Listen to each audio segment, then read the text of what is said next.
Summer is high season for families to visit our state parks. Turns out it's also high season for an illegal activity, men cruising parks looking to have sex with other men.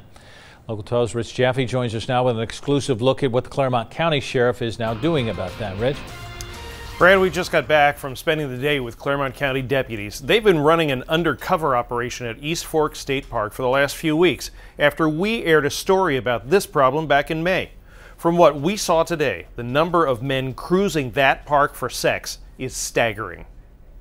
65-year-old Charles Lumpkins from Felicity was charged with indecent exposure today after deputies say he fondled himself and showed his genitals to an undercover deputy in East Fork State Park. What are you doing up here right now?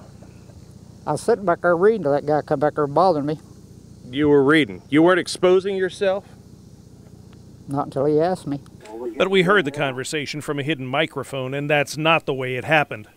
While we were with them, Clermont County deputies made contact with people interested in sexual encounters at least once every hour.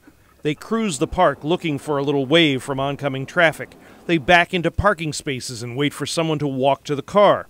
Undercover deputies like this one found men trolling for sex in bathrooms and on park trails in broad daylight. During the day we've been the most successful because out of the 6, 3 are married. So, their spouses at work and they've got free time. 27 years of age to 73 years of age. 4 of them live in Clermont County, 1 in Warren County and 1 in Adams County. Charles Lumpkins was number 7.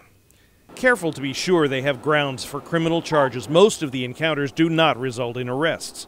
The encounters are taking place in areas where just moments before we saw children and families. They've advertised on the internet via Craigslist and Backpage, and they've met here. But the hope is, as word spreads that trolling for sex in this state park could land you in handcuffs and court, the lust for love will take these guys somewhere else. This is a serious commitment by the Sheriff's Office to eliminate this problem. The average team working this details 8 to 10 deputies and, when possible, 2 park rangers. While it is expensive, the real issue here is these are parks paid for with our tax dollars where kids and families play. And just imagine your kids running up on something like that. Clearly, it's an issue the Sheriff's Office takes seriously. In the newsroom, Rich Jaffe, Local 12 News. Brad? Rich, thank you. Sheriff's Office tells us that they are not done with this undercover operation, and if they find the action has moved to a different community, they will follow that as well.